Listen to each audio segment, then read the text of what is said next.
నీ సంగతేంద్ర? ఏంటి సార్ ఇదంతా? అసలు ఆయన ఇంకా ఎక్కడున్నాడ్రా? పెద్ద సత్య హరిశ్చంద్రులా మాట్లాడుతున్నావు. మేం పవర్ లో ఉన్నా ఆ రామారావు గారిని చూసుకుని ఆఫీస్ మొత్తం మమ్మల్ని పట్టించుకున్నారా? అందుకే అన్ని ట్రాన్స్ఫర్ చేయించి ఆ ప్లేస్ లో ఇన్ఛార్జ్ గా నేను తెచ్చుకుంది. నువ్వు చెప్పే బుర్ర కదలంటానికి కాదు, పెండింగ్ లో ఉన్న మా ఎన్ఓసీలు ఫైల్స్ క్లియర్ చేసి మా చేతిలో పెట్టడానికి. సార్ మీలాంటి వాళ్ళు ఎవరో కోర్టులో వేసిన కేసుల వల్లనే ఆయన ఇంకా రిలీవ్ అవ్వలేదు. అసలు ముందు మీరు రామారావు గారిని వాడు వీడు అనకండి సార్, నేను ఒప్పుకోను. ఒప్పుకోపోతే ఊరేసుకోరా. అయినా నువ్వేంట్రా కొత్తగా ఈ మధ్య పొద్దు తిరుగుడు పూరా ఆడేపు తిరుగుతున్నావు? అంటే రామారావు గారితో పనిచేస్తే చాలు ఎవడైనా సరే నిజాయితీ మాత్రం పుచ్చుకుంటారనమాట. ఇవన్నీ కాదురా, ఇప్పుడే ఫైల్స్ క్లియర్ చేయలేదనుకో నిన్ను ఆఫీసుని మొత్తం తగలెట్టి బూడిచ్చేసి తీసుకెళ్దామని చెప్పి మంది మార్పులంతో వచ్చా. సార్ ఏంటి సార్ ఇదంతా? రే ఆడ మీద పెట్రోల్ పోయండి. ఇప్పుడు అవుతారా పనులు? ఈ ఎడంకన్ను పుట్టుకున్నప్పుడల్లా నేను నేల కతుక్కున్నాను రా, ఏదో జరగబోతుంది.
మీరు ఎవరో ఏ పార్టీయో నాకు అనవసరం. ఎవరైనా సరే అధికారంలో ఉన్నాం కదా అని కొండలు తవ్వేస్తాం, చెరువులు పూడి చేస్తాం, అడ్డంగా భూములు కొట్టేస్తామని దౌర్జన్యం చేద్దాం అనుకుంటే అవుట్ అవుట్.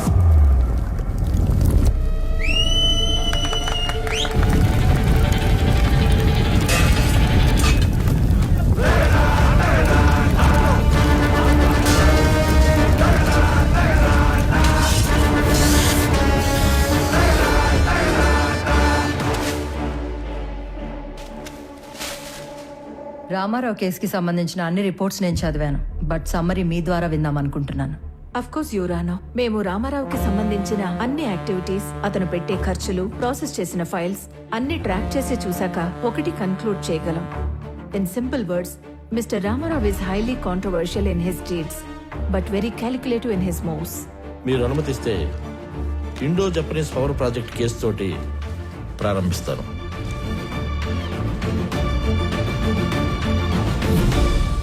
నేను కలెక్టర్గా సేవలో ఉండగానే భారత ప్రభుత్వం నిర్మించబోతున్న ఒక అణు విద్యుదుత్పత్తి కేంద్రానికి అంకురార్పణ జరపడం నాకు చాలా సంతోషంగాను కొంచెం గర్వంగాను ఉంది. మన ప్రభుత్వం చేసిన 3200 ఎకరాల భూసేకరణ ఈ విజయానికి కారణమైతే స్పెషల్ కలెక్టర్ రామారావు గారి చొరవ ఔన్నత్యం వల్లే ఇది సాధ్యమైంది అన్న సబబు.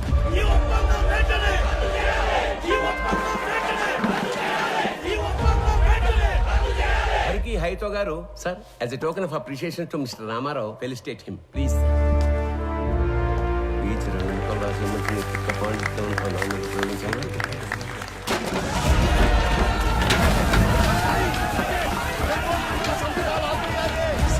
ఏమైంది? వెనక్ గేట్ నుంచి కంపెనీ వాళ్ళు లోపలికి వచ్చినట్టు రైతులకు తెలిసిపోయింది సార్. అందరూ బారికేడ్ దాటి లోపలికి వచ్చేస్తున్నారు.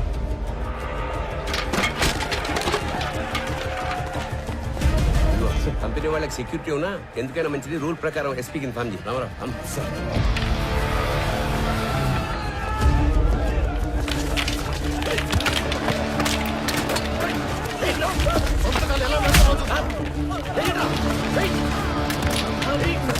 లోపలికి వెళ్ళండి. అందరూ లోపలికి తీసుకెళ్ళండి. వెళ్ళండి, లోపలికి వెళ్ళండి.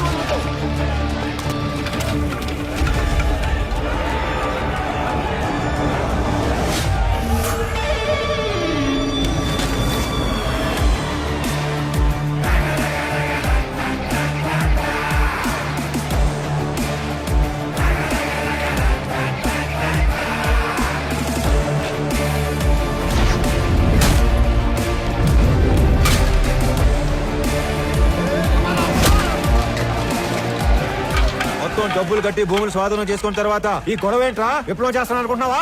అవును, విప్లవమే. దున్నే ప్రతి రైతు నిత్య హరిత విప్లవం చేయబట్టే నీలాంటి వాళ్ళు రోజు మేము పెట్టింది తిని మా మీద పెత్తనం చెలాయిస్తున్నారు. ఏందిరా పెద్ద పెద్ద మాటలు మాట్లాడుతున్నావు? అయిందేదో అయిపోయింది. అందరూ బయటకు వెళ్ళండి. వెళ్ళండి, వెళ్ళండి.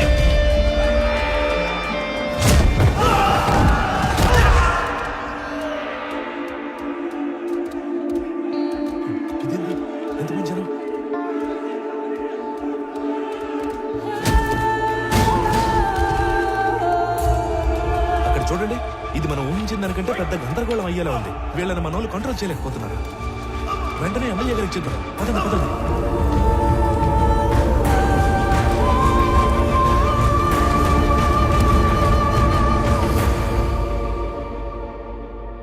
చూడు రామారావు, చేసిన పని లెటర్గా వేస్ట్ అయిపోయేలా ఉంది. చేయి దాటిపోకముందే ఈ ప్రాబ్లమ్ సాల్వ్ చేయమని పైనుంచి నాకు ఆర్డర్స్ వచ్చాయి. మీ నెత్తి మీద కట్టు, నా ఒంటి మీద దెబ్బలు, ఇంకా చేయి దాటకపోవటం ఏంటి సార్? మొత్తాన్ని లోపల నుంచి మన పని మనం చేసుకోవటమే. రైతులా సార్ వీళ్ళు? రౌడీలు. ఆయన నువ్వేంట్రా? నువ్వేంట్రా? సమస్యను ఇంకా పెద్ద చేసేలా ఉన్నావు. వదులు. ఈ గొడవ ఇంకా పెద్దది. నేషనల్ ప్రెస్ ఎక్కితే ఈ వెంచర్ కి బ్రేక్స్ పడతాయి. అందుకే సెంట్రల్ మినిస్టర్ రంగంలోకి దిగి కాంప్రమైజ్ చేయమని. ఈ ప్రాజెక్ట్ లో మా హైకమాండ్ కి ఇండైరెక్ట్ గా షేర్ ఉందయ్యా. ఈ రోజు ఆ అగ్రిమెంట్ అవ్వకపోతే పార్టీలో నన్ను పక్కన పెట్టేస్తారు. సార్ లాస్ట్ మినిట్ లో ఇంత హంగామా చేసి బ్లాక్ మెయిల్ చేయడానికి వచ్చారు సార్ వీళ్ళు. రామారావు, మనం కొన్నది ఎకరం 7 నుంచి 8 వేలకి. కానీ ఎంఓయూలో ఎకరాకి 40,000 డిక్లేర్ చేశాం. అంటే రూపాయి పెట్టకుండా ఢిల్లీ హైకమాండ్ బినామీలకు 20%, మన గవర్నమెంట్ కి 30% షేర్ వస్తుంది.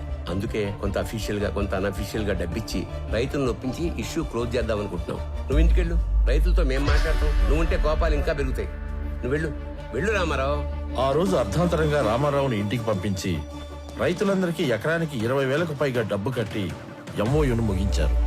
కొన్ని రోజుల తర్వాత ఎమ్మెల్యే సత్యనారాయణ గారికి రామారావు మీద అనుమానం వచ్చింది. ఎంఓయూలోని కాన్ఫిడెన్షియల్ రేట్స్ రైతులకు చెప్పి వాళ్ళను రెచ్చగొట్టి రామారావే తిరుగుబాటు చేయించాడని కేసు పెట్టారు. అనుకున్న దానికన్నా ఎక్కువగా రైతులకు చెల్లించిన 7 కోట్ల రూపాయల పరిహారంలో రామారావు కమిషన్ తీసుకున్నాడని కూడా కేసు పెట్టారు. రామారావు, రామారావు, రామారావు.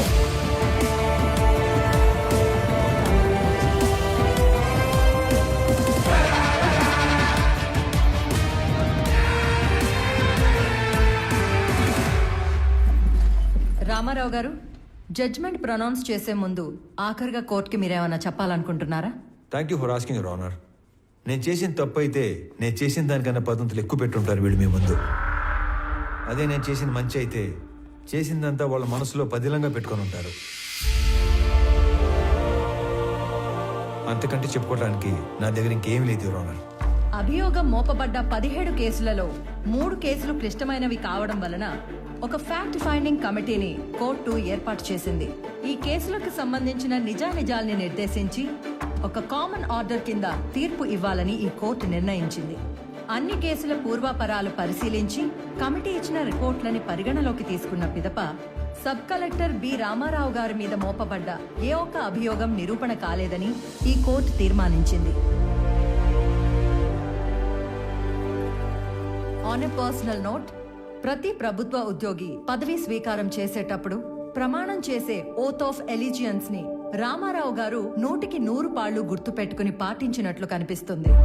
అధికారం అంటే సేవతో కూడిన బాధ్యత అని అర్థం చేసుకుని అతను చేసిన కొన్ని పనులు బియాండ్ డ్యూటీలా ఉన్నా న్యాయపరంగా ఉన్నట్లుగా నమ్ముతూ అతని మీద ఉన్న అన్ని అభియోగాలని కోర్టు కొట్టివేస్తూ తీర్పు